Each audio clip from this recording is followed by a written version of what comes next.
लोकसत्ता यशस्वी मध्ये आपले स्वागत। विज्ञान आणि तंत्रज्ञान या विषयाच्या विभाग अ मधील हॉट्स बद्दल आपण माहिती घेणार आहोत। उच्चतम मानसिक क्षमता निर्माण करणारे प्रश्न म्हणजे नेमके काय आणि याचा अभ्यास आपण कसा करायचा आहे या कुतूहलापोटीच आम्ही हे व्हिडिओ सेशन तयार केलेलं आहे। यामध्ये आपण वेगवेगळ्या धड्यांवर कोणत्या स्वरूपाचे प्रश्न विचारले जाऊ शकतात, त्यांचे गुण कसे असू शकतात याची चर्चा पाहणार आहोत। सर्वप्रथम आपण पाहूया शाळा मूलद्रव्यांची। हा धड्यासाठी गुण ठेवलेले आहेत 3 आणि विकल्पासहित या धड्यासाठी गुण आहेत 4।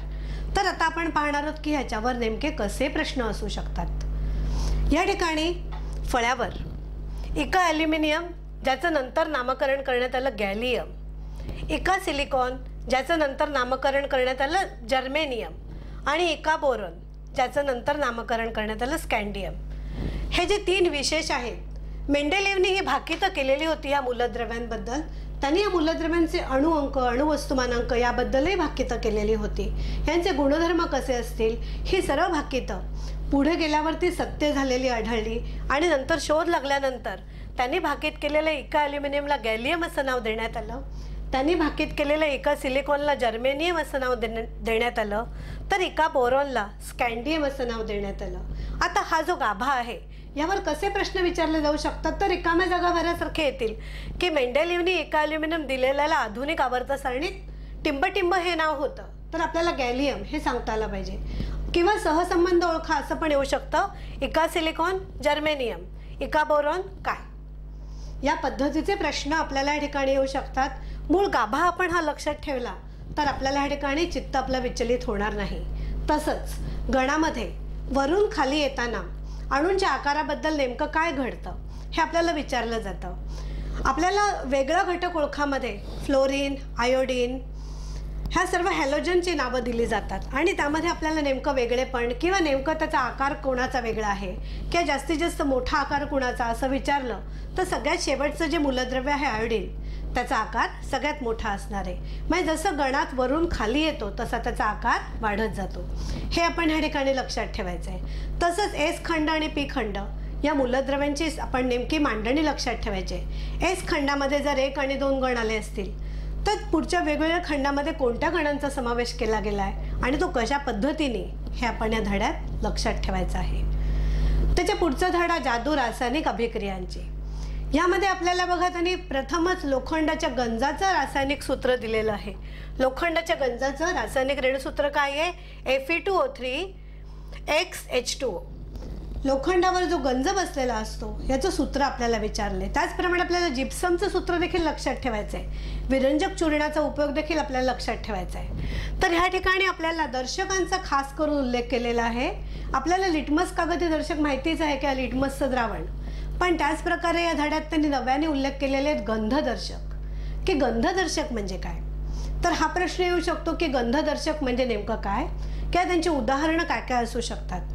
ज्या पदार्थांचा आम्ल किंवा आम्लारीशी सान्निध्य किंवा त्यात मिसळले गेले असतात गंध बदलतो, त्याचा वास बदलतो, त्याला आपण म्हणतो गंधदर्शक। उदाहरणार्थ निलगिरी तेल, कलोन जल असेल तर कांद्याचा अर्क असू शकतो, लवंगीचं तेल असू शकतं, हे सर्व गंधदर्शक आहेत। आणि ह्या गंधदर्शकात आपल्याला एखादा असे प्रश्न विचारला जाऊ शकतो की समजा कांदा चिरलेली सुरी साबणाने धुतली आणि नंतरच ती फळांसाठी वापरली तर काय होईल, किंवा कांदा चिरलेल्या सुरीनेच फळं कापली तर काय होईल।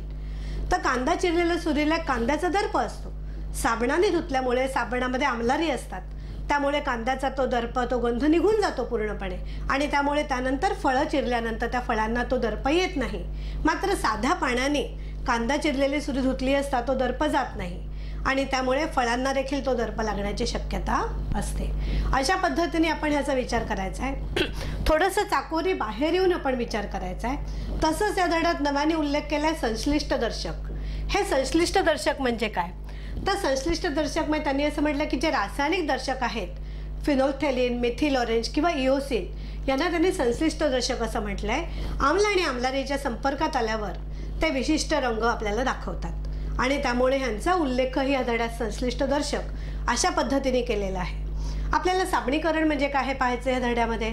तसंच आपल्याला खाद्यतेलांच्यावर त्यांचं ऑक्सिडीकरण होऊ नये म्हणून काय काय केलं जातं, त्यात ऑक्सिडीकरण विरोधक टाकला जातो, हे आपल्याला धड्यात विशेषत्वाने लक्षात ठेवायचं आहे. त्याच्या पुढचं धडा आम्ल आणि आम्लारे. या धड्यात आपल्याला काय बघायचं आहे, आपल्याला जे नॅचरल आम्ल आणि आम्लाने माहिती आहेत ते तर आहेच आपल्याला माहिती, पण नव्याने आपल्याला कोणाच्या कोणाबरोबर अभिक्रिया होतात आणि कुणाच्या कुणाशी अभिक्रिया होतच नाहीत हे लिहायचं आहे. काही अभिक्रियांमध्ये कोणत्या रंगाचे अवक्षेप तयार होतात हे आपल्याला विशेषत्वाने लक्षात ठेवायचं आहे. आता ह्या ठिकाणी बघा, एका आकृतीमध्ये तुम्हाला असं दाखवण्यात आलं की एका परीक्षानळीत सल्फ्युरिक आम्ल घेतलेलं आहे आणि त्यामध्ये दाणेदार जास्त टाकलं तर काय होईल, तसंच विरल हायड्रोक्लोरिक आम्लामध्ये जर दाणेदार तांबे टाकले तर काय होईल. आपल्यासमोर दोन आकृत्या आहेत आणि आपल्याला दोन्ही अभिक्रियांची तुलना करायची आहे, तसंच त्याचं रासायनिक समीकरण लिहायचं आहे. या ठिकाणी विद्यार्थी मित्रांनो आपल्या लक्षात आलं पाहिजे की जस्ताची सल्फ्युरिक आम्लाबरोबर अभिक्रिया होते आणि या ठिकाणी झिंक सल्फेट आणि हायड्रोजन वायू तयार होतो. मात्र दाणेदार तांब्याची विरल हायड्रोक्लोरिक आम्लाबरोबर कोणतीही अभिक्रिया होत नाही. विद्यार्थ्यांना एक मोह असतो की इथे अभिक्रिया झाली म्हणजे इथे पण अभिक्रिया झाली, ह्याची रिॲक्शन लिहितात म्हणतात ते ह्याची समीकरणात जर लिहायचा प्रयत्न करतात आणि इथेच विद्यार्थ्यांची नेमकी चूक होते. त्यामुळे नेमके बारकावे कुठे आहेत, कोणत्या अभिक्रिया उच्च तापमानाला होतात, कोणत्या अभिक्रिया उच्च दाबात होतात हे आपल्याला लक्षात ठेवायचं आहे. ग्लुकोज आणि फ्रक्टोज यांचं रेणुसूत्र विचारतात आणि या रेणुसूत्रामध्ये आपल्याला नेमकं साम्य आढळेल की C6H12O6 C6H12O6. पण मानवी स्वभाव असा आहे की आपण नेहमी काहीतरी वेगळेपण शोधायचा प्रयत्न करतो आणि तिथेच आपली नेमकी चूक होते. तसंच आपल्याला नेहमी विचारतात की सोन्याचे दागिने घडवताना त्यामध्ये ठराविक प्रमाणात तांबे अथवा चांदी मिसळतात, हे का मिसळतात. तर ह्याचं आपल्याला उत्तर माहिती असतं, पण ते आपल्याला विशिष्ट पॅटर्ननी द्यायचं आहे. जसं सगळ्यात आधी पहिला नंबर आपण या ठिकाणी म्हणू, पहिला मुद्दा असा असेल की सोने हा राजधातू आहे, त्यामुळे त्याच्यावर हवेच्या आर्द्रतेचा किंवा इतर घटकांचा कोणताही परिणाम होत नाही. मग दुसरा मुद्दा आपण ह्या ठिकाणी असा म्हणणार आहोत की सोने हे मृदू असतं, अतिशय लवचिक असतं, शुद्ध सोने वाकवता येते आणि त्यामुळे त्याचे बनल दागिने मोडू शकतात आणि म्हणून शुद्ध सोने आपल्याला त्याचे दागिने टिकण्यासाठी आपण त्यामध्ये तांबे अथवा चांदी मिसळतो आणि त्यामुळे त्याची झीजही होत नाही आणि हे दागिने टिकाऊ असे बनतात.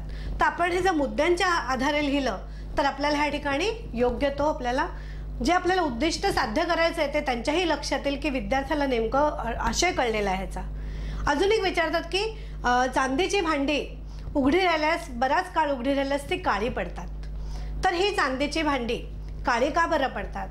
चांदीवर देखील हवेतील आर्द्रतेचा तसा कोणताही परिणाम होत नाही, परंतु हवा हे मिश्रण आहे, त्यामध्ये इतर अनेक वायू असतात. तर हवेमधील हायड्रोजन सल्फाईड या वायूच्या संपर्कात चांदी आली असता त्याचं सल्फाईड तयार होतं आणि चांदीचं सल्फाईड हे काळ्या रंगाचं असल्यामुळे चांदीची भांडी कालांतराने काळी दिसू लागतात. व्यवहारात आपल्याला हे प्रश्न विचारले जाऊ शकतात. तसंच पावामध्ये बेकिंग पावडर वापरतात, हा एक प्रश्न आहे. बेकिंग पावडर म्हणजे सोडियम बायकार्बोनेट आणि टार्टारिक आम्ल असतं, यांचं मिश्रण असतं.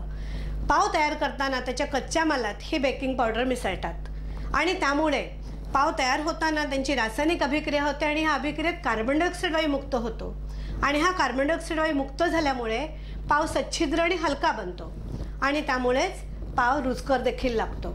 अशा पद्धतीने आपल्याला बेकिंग पावडरचा उपयोग पावात कसा केला जातो अथवा केकमध्ये कसा केला जातो आपल्याला या ठिकाणी वर्णन करता येईल.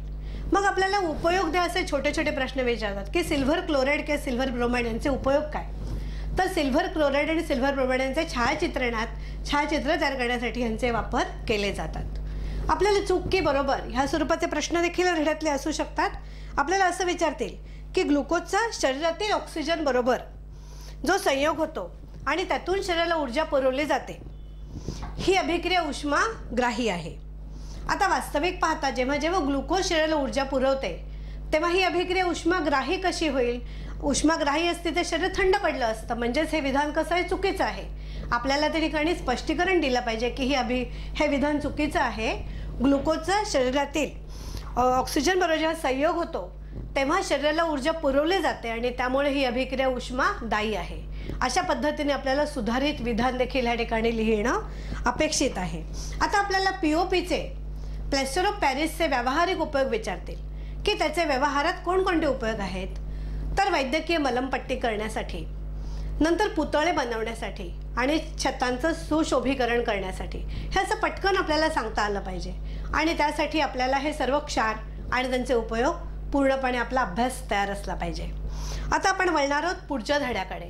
पुढच्या धड्यात आपल्याला आहे या ठिकाणी आम्ल आणि आम्लारी. आम्ल आणि आम्लारीचे मगाशी आपण अभिक्रिया तर पाहिल्याच, पण त्याचे आपल्याला डिटेलमध्ये वापर बघायचे आहेत की धातूंची आम्लाबरोबर कशी अभिक्रिया होते, अधातूंची आम्लाबरोबर कशी अभिक्रिया होते, धातूंची आम्लारीबरोबर अभिक्रिया होऊन काय तयार होतं आणि अधातूंची आम्लारीबरोबर अभिक्रिया होऊन काय तयार होतं. आणि त्याचबरोबर या धड्यात आपल्याला ही सर्व रासायनिक समीकरणं संतुलित करण्याचा देखील सराव करायचा आहे. अवक्षेप असेल तर त्याचा रंग कोणता, हे तयार होणारं उत्पादित आहे हे काय आहे, स्थायू आहे, जल आहे, जलीय द्रावण आहे की काय आहे, हे देखील आपल्याला त्याच्याजवळ विशिष्ट संज्ञा लिहून दाखवायचं आहे. आणि या सर्वाची काळजी विद्यार्थी मित्रांनो आपल्याला पेपर लिहिताना निश्चितच घ्यायची आहे. आता आपण वळणार आहोत पुढच्या धड्याकडे, तेज विजेचे. अर्थातच तेज विजेचे धडा आपल्याला जास्त मार्कांसाठी ठेवलेला आहे. 6 आणि 8 ठेवलेले गुण 6 आहेत आणि विकल्पासह गुण 8 आहेत. त्यामुळे यामध्ये आपल्याला बऱ्याच गोष्टी विचारल्या जाऊ शकतात. 5 मार्काचा एखादा मोठा प्रश्न देखील येऊ शकतो. मग मोठा प्रश्न साधारणपणे कसा असेल तर 5 मार्काच्या मोठ्या प्रश्नामध्ये आपल्याला ओहमच्या नियमाचं स्पष्टीकरण असेल किंवा औष्मिक परिणाम जो आहे विद्युतधारेचा, तो औष्मिक परिणाम कसा साध्य होतो, त्याच्या व्यवहारात उपयोग काय काय होतात हे आपल्याला लिहायला असेल ह्या ठिकाणी, किंवा जूलचा नियम सांगा आणि त्या नियमानुसार तयार झालेली ऊर्जा मोजण्यासाठी आपण कोणतं डेरिव्हेशन देतो, आपण त्याचं समीकरण कसं तयार करतोय ते आपल्याला पूर्णपणे विस्तृतपणे ते चर्चा करायची. आपल्याला हे उत्तर आपल्याला 5-5 मार्कासाठी येऊ शकतात. त्याकरता आपल्या बारकाईने पाठ्यपुस्तकाचं वाचन होणं आपल्याला अपेक्षित आहे. तसंच फक्त ओहमचा नियम 5 मार्काला येणार नाही, पण ओहमच्या नियमाचं स्पष्टीकरण किंवा त्याचं सूत्ररूपाने मांडणीकरण, सादरीकरण हे त्यामध्ये समाविष्ट असू शकतं. आता आपल्याला ह्या ठिकाणी काही क्लिष्ट केलेली गणितं असू शकतात. आता आपण या पुढच्या धड्या कळण्यावर सर्व काही विद्युत चुंबकाविषयी. या धड्याला तेज विजेचे पेक्षा थोडे कमी गुण आहेत, पण प्रश्न 3मध्ये ऑब्जेक्टिव्हमध्ये ह्यातले काही प्रश्न येऊ शकतात.